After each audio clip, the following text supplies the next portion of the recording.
franqueada a palavra por até 10 minutos ao prefeito Célio José de Oliveira.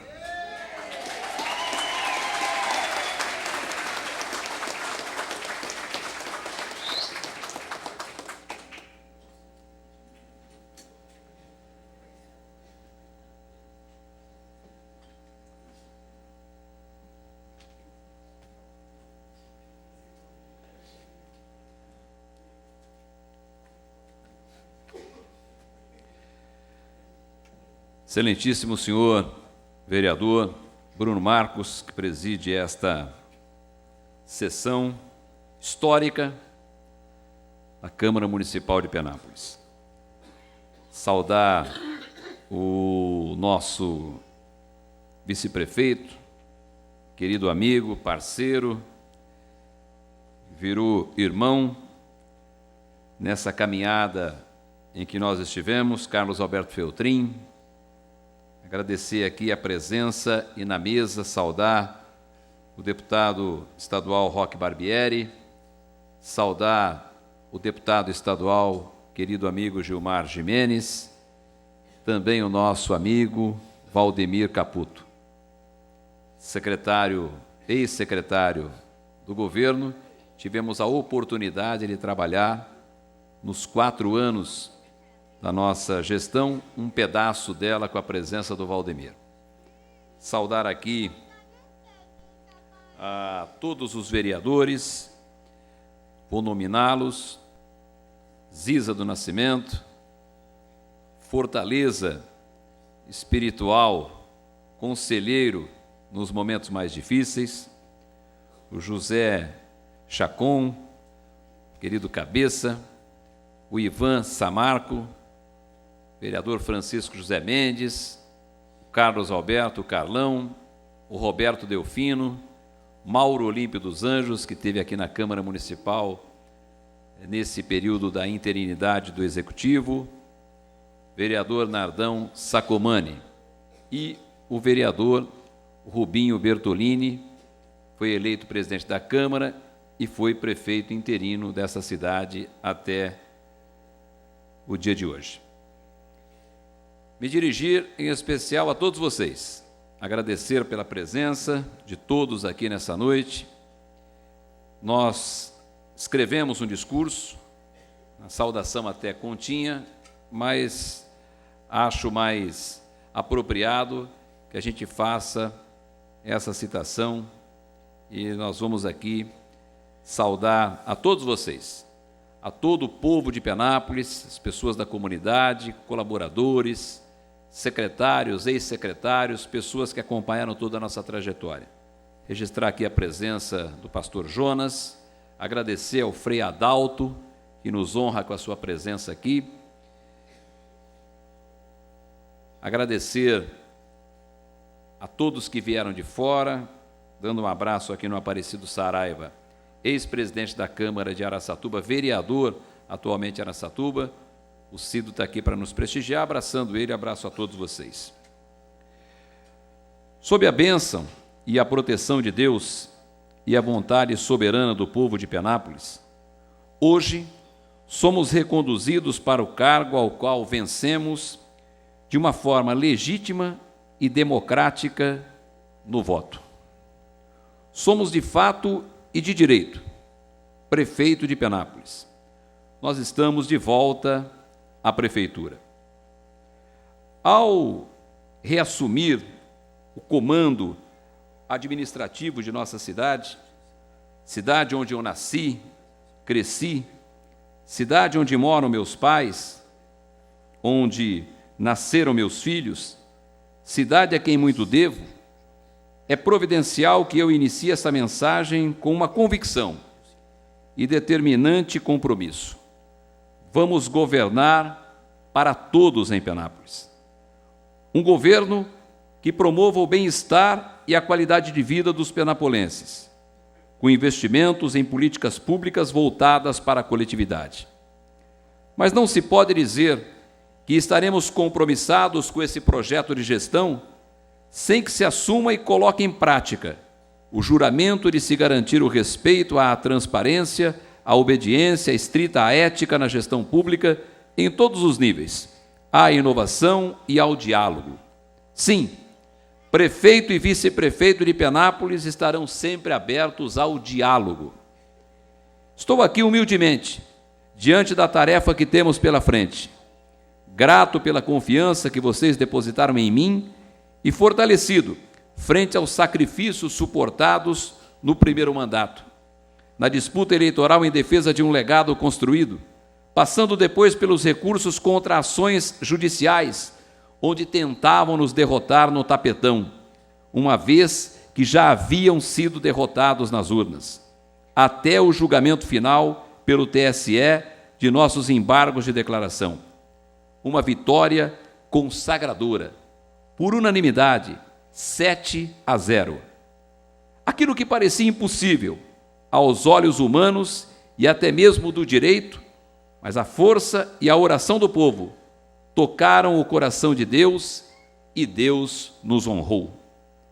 Esse sentimento de gratidão nos faz lembrar e agradecer aos ex-prefeitos pelos serviços que prestaram à nossa cidade. Não é tarefa das mais fáceis.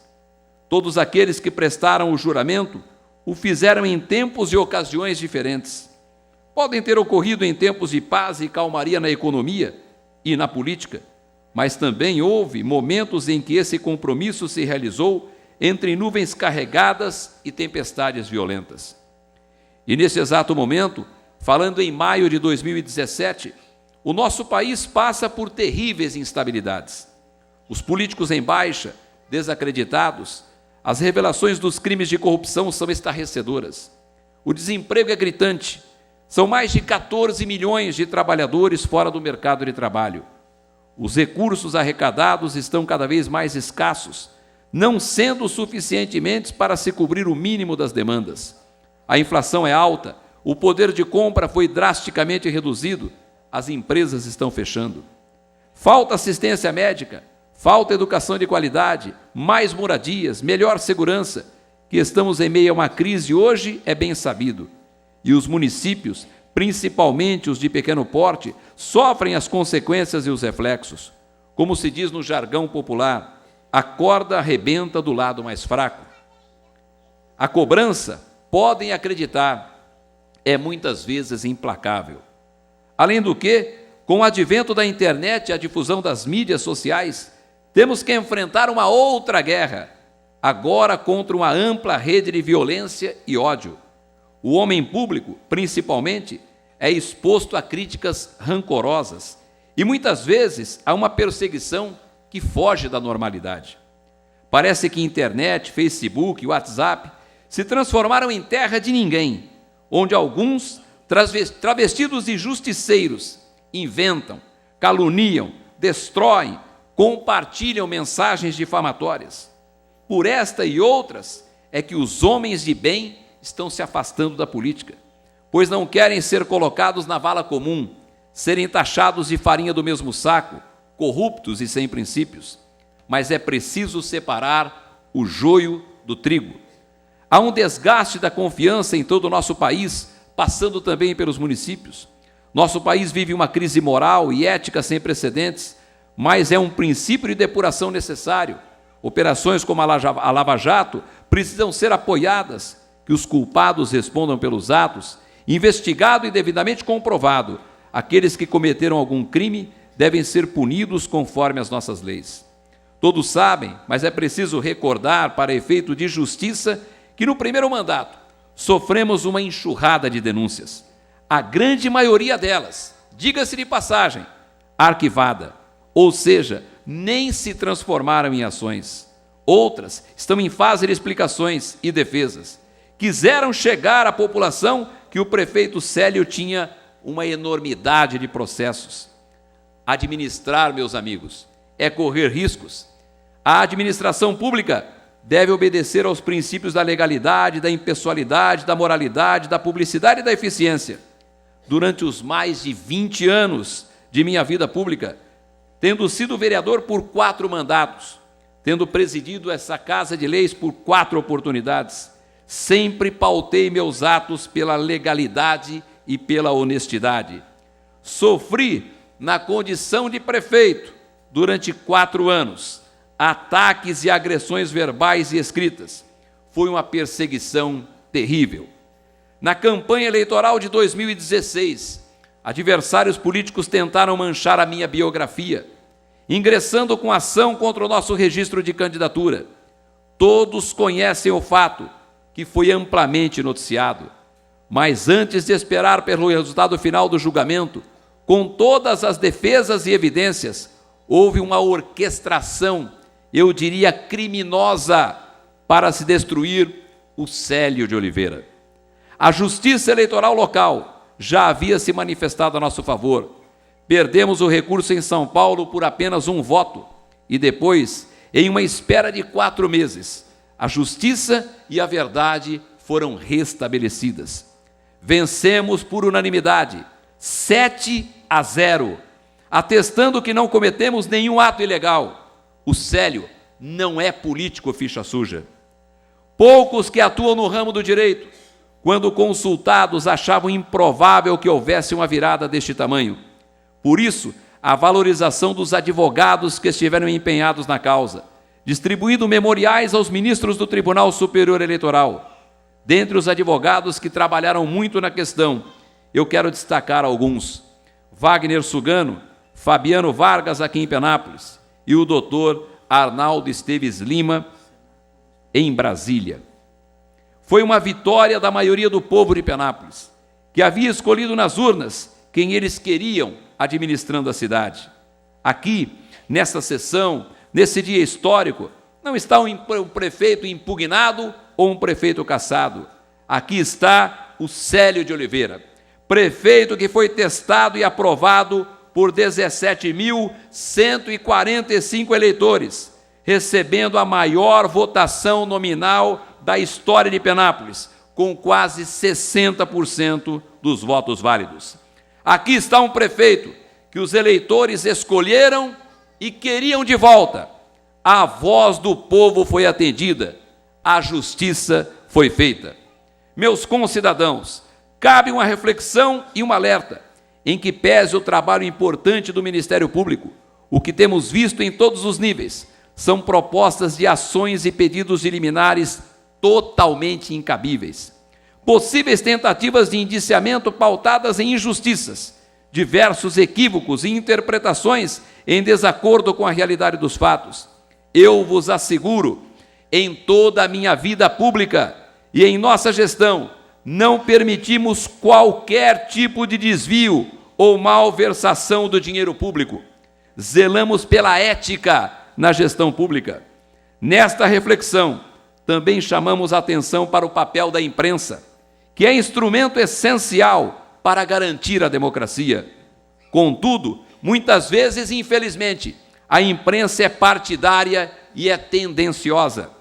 A notícia negativa será repassada muitas vezes distorcida e haverá, assim, a primeira condenação da pessoa. Uma condenação antecipada, sem direito à plena defesa, que não se resgata depois. Pior, os acusadores e difamadores saem ilesos desse processo. Transforma-se em um ciclo vicioso que somente traz desserviços ao Estado democrático de direito. Assim como existem bons e maus médicos, jornalistas, engenheiros, advogados, arquitetos, pedreiros, faxineiros, garis, não devemos e não podemos colocar toda a classe política dentro do mesmo cesto, como se todos merecessem ser classificados da mesma forma. Não julguemos pela sigla partidária que vereadores, prefeitos, deputados estaduais e federais, senadores, governadores e presidentes da República estão ligados. Uma questão importante, que também merece a especial atenção de quem escolhe o seu representante, está ligada ao projeto de trabalho. O que o político tem feito em prol da coletividade? Bom político não é aquele que atende aos interesses pessoais de cada indivíduo que procura. Precisamos escolher políticos comprometidos com o bem comum de todos e que possa apresentar projeto de governo, independentemente se a sua atuação está focada no legislativo ou se está focada no executivo. A aprovação do nosso governo está no fato de que realizamos muito em prol da nossa cidade e da nossa gente. Em resumo, Bruno Marcos, vale a pena recordar a nossa ação decisiva para o Grupo Clealco adquirir a unidade produtiva da usina campestre. Nós apoiamos a construção do Garden Shopping, firmamos parceria com Midori Atlântica para ampliar a produção em Penápolis. Loja 100, que também acreditou na cidade, investindo 6 milhões de reais com a sua nova loja. Big Mart, que construiu com o nosso incentivo um hipermercado com investimento de 15 milhões. Convencemos a direção do Laranjão a vir para Penápolis. E a grande conquista, essa que é meu orgulho, essa que vai mudar o perfil agrícola de uma região e que teve a nossa ação direta, a chegada do Laticínios Bonolati, que muitos, na campanha eleitoral, de uma forma desleal, diziam que era objeto de campanha. Devem ter vergonha quando passam agora e vê a gigante sendo levantada às margens da Arnaldo Covolan. Com coração e determinação, nós reabrimos a nossa Santa Casa, assumimos o pagamento da dívida previdenciária, salvamos a FUNEP, recuperamos as finanças do DAEP, resgatamos a Corp, a Cooperativa dos Recicladores, assumimos a dívida do popularmente chamado precatório do Sinoel, pagando direitos dos servidores municipais.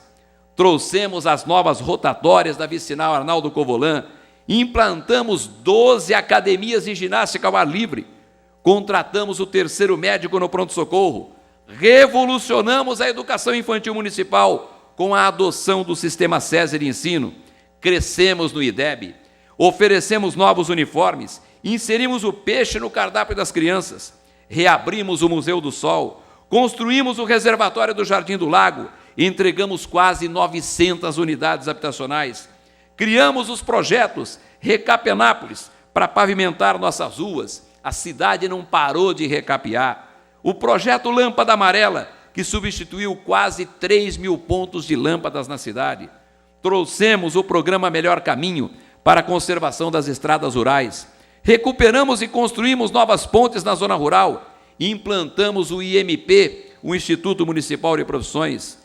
Essa é a forma de trabalho da nossa gestão, trabalhar e avançar em todas as áreas.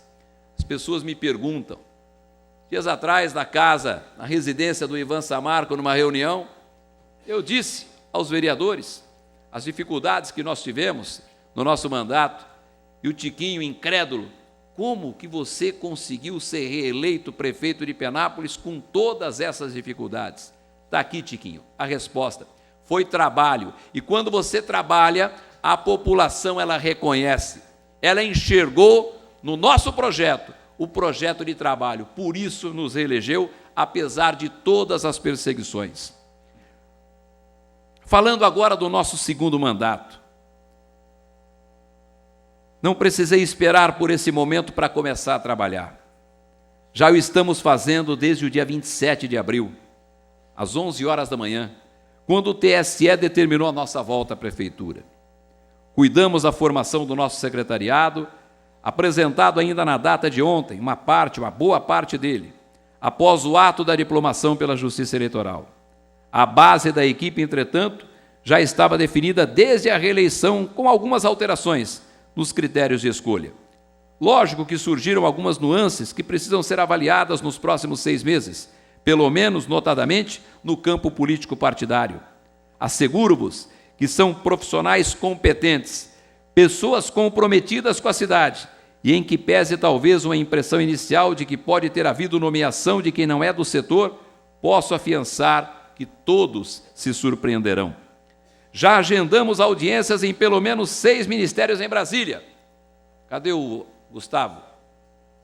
Não sei se continua aqui.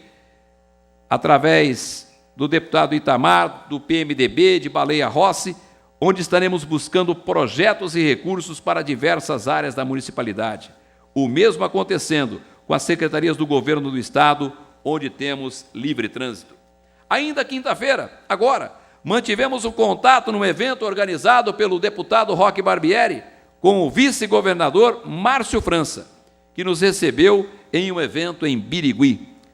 Lá tivemos reafirmado o compromisso de que as portas do Palácio dos Bandeirantes, mais do que nunca, estarão abertas para o prefeito e o vice-prefeito de Penápolis e aos nossos vereadores. Nós tínhamos a real situação da prefeitura quando deixamos o governo. A princípio, não mudou o comportamento financeiro dos últimos 4 anos, quando se tem no primeiro quadrimestre uma entrada considerável de recursos oriundos de impostos e demais tributos. Fomos prefeito no pior momento da história do país. Quando assumimos o primeiro mandato, em janeiro de 2013, o comprometimento financeiro era proporcionalmente muito maior do que quando fechamos o balancete contábil em 2016, eu posso lhes afiançar. Em nossa administração, investimos mais recursos do que a legislação prevê, justamente para não cortar serviços para a população. Na educação, por exemplo, é obrigatório 25%, mas nos 4 anos, esse índice foi de quase 30%.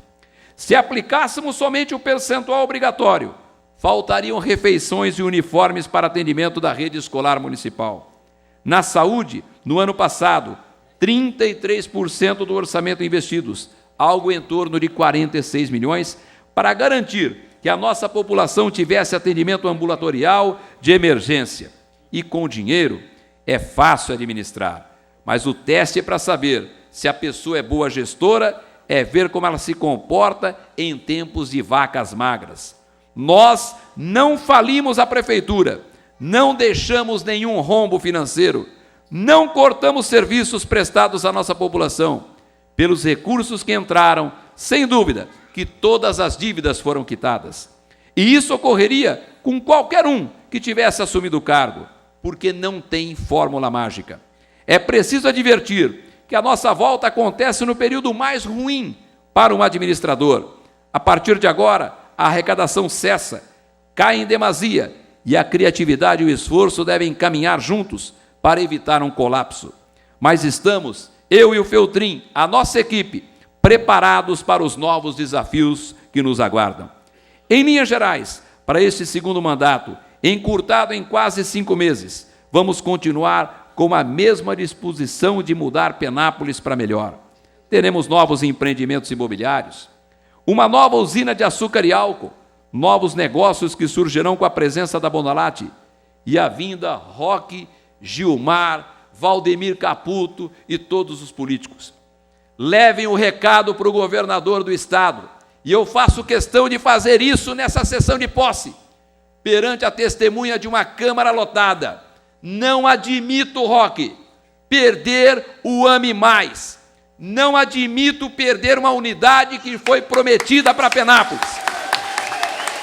Brigarei como prefeito dessa cidade, nem que for para derramar a última gota de sangue, mas não perdemos, Cido Saraiva. Você me desculpa, Araçatuba diz que entrou na briga, mas leve o recado para o prefeito Dilador.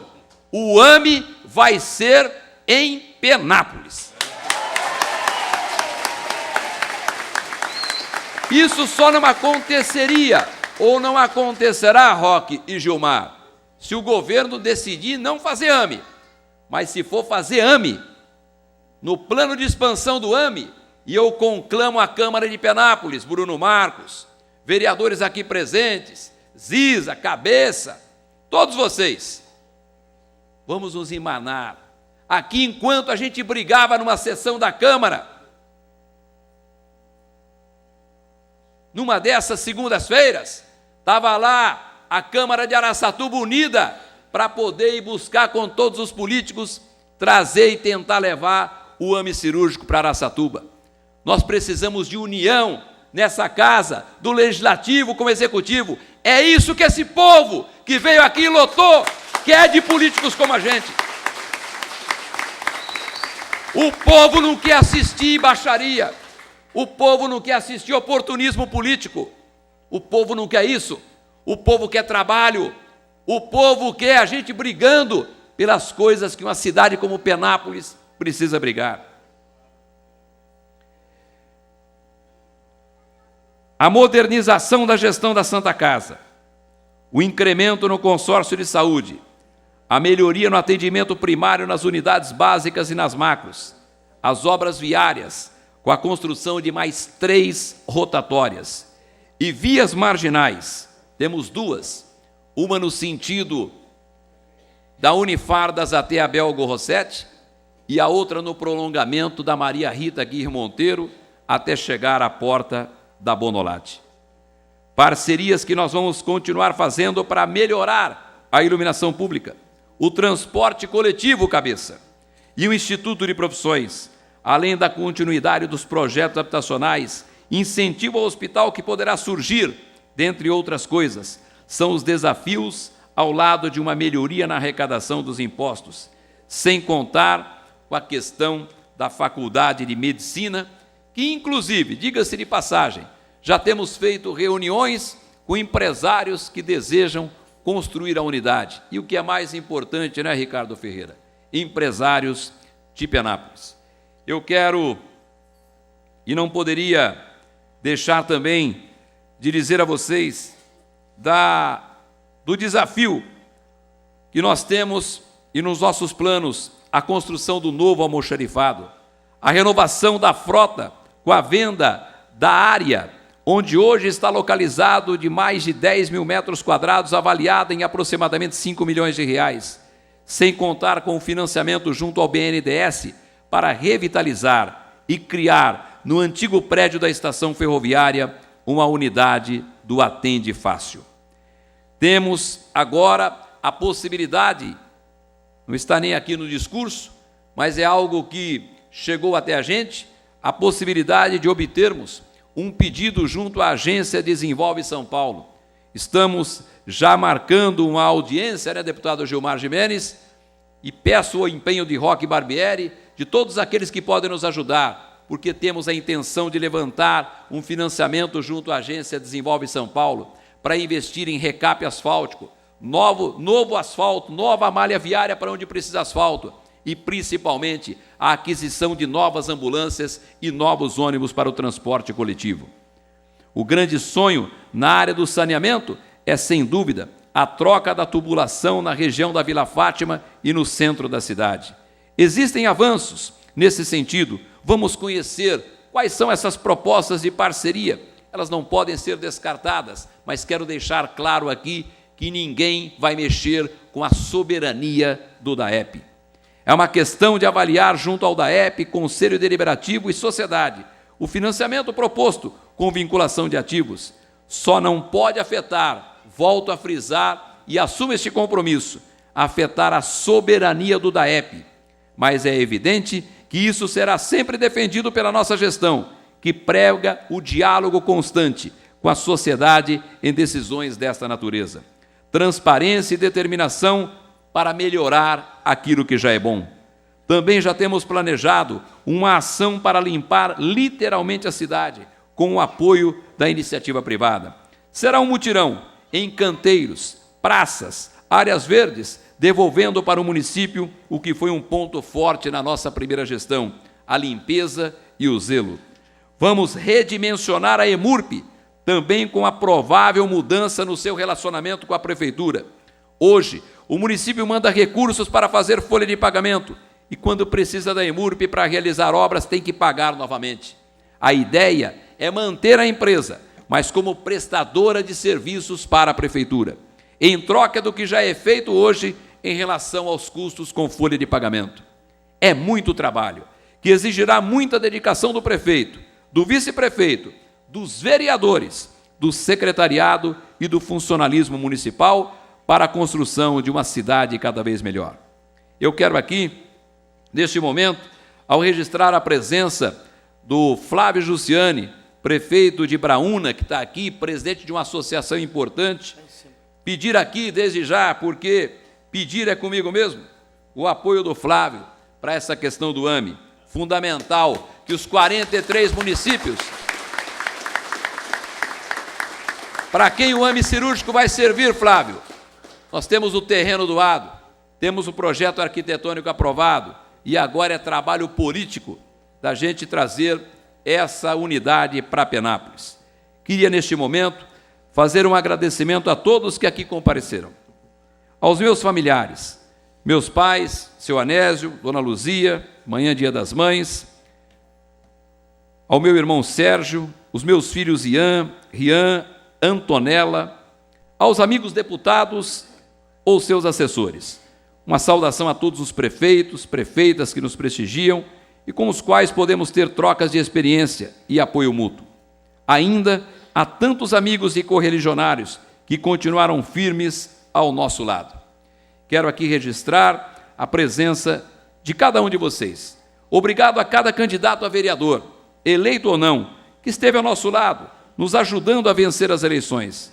Nossa coligação, chamada Penápolis no Caminho Certo, teve a união de 8 partidos, aos quais faço questão de mencionar: PSDB, PMDB, Democratas, PDT, PPS, PR, PRB e Solidariedade.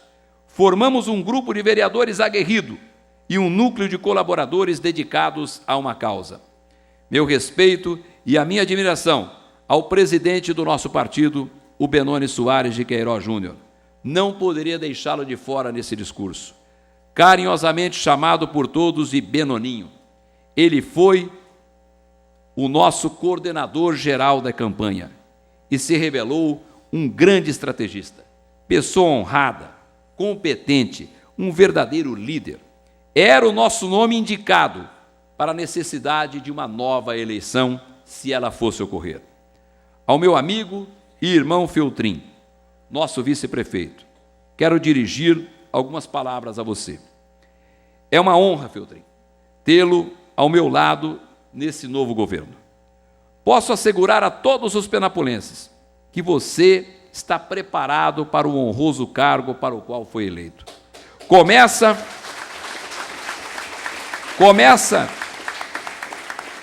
uma gestão comigo unido e fiel.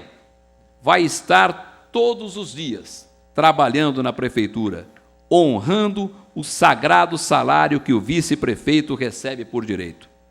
Entre nós há uma amizade leal e sincera. O Feltrin é uma pessoa que eu confio e que vai nos ajudar a construir uma cidade melhor para os nossos filhos e para os nossos netos. Feltrin vai acumular neste primeiro momento do governo. Além de vice-prefeito, será secretário de governo. E alguém maldosamente, usando essas redes sociais, o WhatsApp, tentando espalhar uma mancha de que o Feltrin teria 2 salários. Eu quero dizer a vocês que o Feltrin vai receber um único salário e responder um salário de vice-prefeito também pela Secretaria de Governo. Vai trabalhar 2 vezes e vai receber um único salário. Estamos economizando esse salário na Secretaria de Governo com a presença do Feltrin respondendo por essa pasta importante. Vai trabalhar lado a lado comigo, no gabinete, construindo uma gestão feita entre eu, o Feltrin, nosso secretariado e, espero, com todos os vereadores. Finalizando, me dirijo a este poder legislativo e a todos os seus vereadores, que são também os legítimos representantes do povo. O poder executivo respeita o poder legislativo. E eu sei que a recíproca também é verdadeira. Precisamos dialogar, unir forças para o bem da cidade. Eu reafirmo o que já disse nesse pronunciamento. Prefeito e vice-prefeito estarão sempre abertos ao diálogo, ao entendimento, à legalidade, ao respeito, às normas e à independência entre os poderes. Assumo o compromisso perante a essa Câmara Municipal, perante aos vereadores. Não tem agenda para falar com o prefeito e vice-prefeito. Vereador tem porta aberta a qualquer momento para dialogar e conversar com o prefeito e com o vice-prefeito. É um compromisso que nós estamos assumindo com os vereadores da Câmara Municipal. Passei por aqui 16 anos. Temos uma história nesse poder legislativo. Aliás, esse prédio foi construído na nossa gestão, inaugurado aqui no dia 21 de novembro de 98, com a presença do Roque Barbieri, que naquela época tinha o bigode preto. E o cabelo também. Faz tempo. Isso lá em 98. Estamos falando de 20 anos. Estamos falando de aproximadamente 20 anos que inauguramos Esse prédio, cabeça, do Poder Legislativo, fui vereador, sei exatamente a missão que compete a vocês.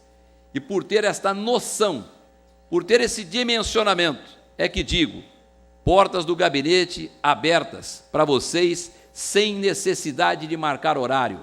É chegar e falar com o prefeito, inclusive com prioridade. Vamos ao entendimento, vamos com respeito à legislação, eu reafirmo, nós estamos abertos sempre ao diálogo.